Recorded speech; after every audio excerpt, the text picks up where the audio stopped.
Hi everyone, this is Sean Blackwell. In my last video, I shared with you a new approach to healing your bipolar disorder, an approach which forms the foundation of my new Bipolar Awakenings Healing Retreat.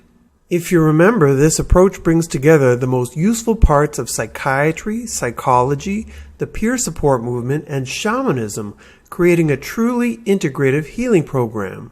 In this video, I'll focus on the preparation necessary for taking this retreat, demonstrating how those different components come into play. But before we talk about preparation, it's important to take a look back at a few underlying assumptions. To start, as I explained in my video How Kundalini Affects Bipolar Disorder, the root cause of bipolar disorder is not found in the biological brain, but comes from repressed or blocked bioenergetic material, or Kundalini, which appears to reside in our chakra system. A system which has not been found by materialist science, but has been validated by mystics around the world for hundreds of years.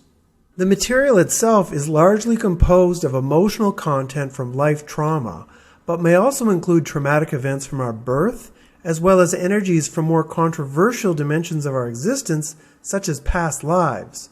The general idea is that if enough of our bioenergetic material is released, the disorder will resolve itself. In other words, the work you're doing while you're on our retreat primarily involves working with your other side, your spiritual dimension.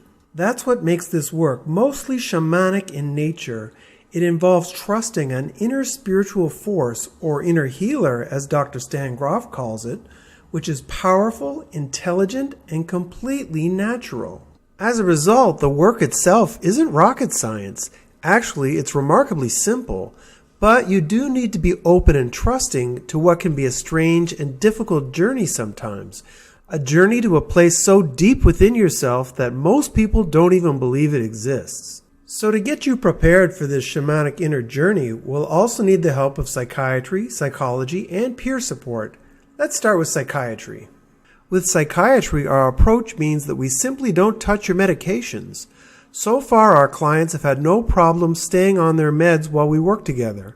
Not only does staying on your meds help reduce the risk of you entering into a crisis situation, but it also means that there should be no conflict with your family or psychiatrist regarding your desire to do the retreat. Once you've returned home, you can talk to your psychiatrist about reducing your meds slowly. If you continue to do well, you should eventually be able to talk him down to no meds at all. On any journey, it's always great to have a map, and in our case, the map comes from transpersonal psychology. Along with providing a more optimistic framework for understanding bipolar disorder, transpersonal psychology is also able to interpret many different aspects of your disorder in a much more positive way. That's why in preparation for the healing retreat, you should review all of my bipolar or waking up slideshow videos. Having this intellectual base will make you more open and trusting to your healing process because you'll have a far deeper understanding of what you'll go through on a retreat. From the peer support movement, we borrow one very important thing: a peer. Anyone attending our retreat must bring someone with them who is wholly supportive of what we're doing together. This person could be a partner, a close friend, or relative, but parents are usually not a good idea as the emotional ties within the family can create a stressful environment, even if they believe in what we're doing. Your supporter has 3 important roles in our retreat. First, they serve as a partner, so that you don't need to go through this alone. They should be someone that you can reach out to before, during, and after the healing retreat, as there may be bumps along the way at any point in this process. Second, they're a witness to all we do together. In this way, your supporter provides a certain level of security for both you and I. As you'll see, this work can be very intimate, and there may be some physical contact, but as long as your supporter is in the room, you can be sure that nothing inappropriate is happening. Third, only if you ask for it, the supporter can provide you with intimate support and closeness during the healing work. During this process, you may want a hug or a loving touch from someone you deeply trust. In that case, your supporter may be the one you turn to. One other important part of your peer support is, well, me. While I'm the facilitator of the retreat, don't forget that I've already been in the psychiatric hospital myself. When we work together, we're peers first, partners in the journey before anything else. And being partners is important that you get to know me as much as possible prior to the retreat starting so that we feel some sense of connection even before we meet in person.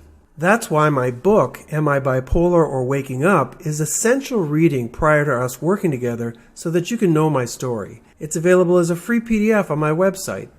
In addition, we'll have a number of Skype sessions prior to the retreat for me to learn more about your life and for us to get to know each other better. Along with the supportive people helping you on this journey, we also need a supportive location. Some of the work we do requires total silence, but then other times we play loud music and make a lot of noise. Because of the level of concentration and sensitivity involved, interruptions can also be very disturbing to the work. As a result, having nosy neighbors, barking dogs, noisy kids, or stressed out parents nearby can be a serious problem. That's why the work should not take place in your home. We have a perfect location here in Brazil which has plenty of space and privacy, and being surrounded by nature doesn't hurt either. You can see more about our retreat site in Brazil in this video. However, if you prefer to do the work closer to your home, I am open to travel. It's just that any location we work in must have the space and privacy that we need. Now that you're fully prepared for the Bipolar Awakenings Healing Retreat, let's get to the good stuff. Our healing techniques. That's up next.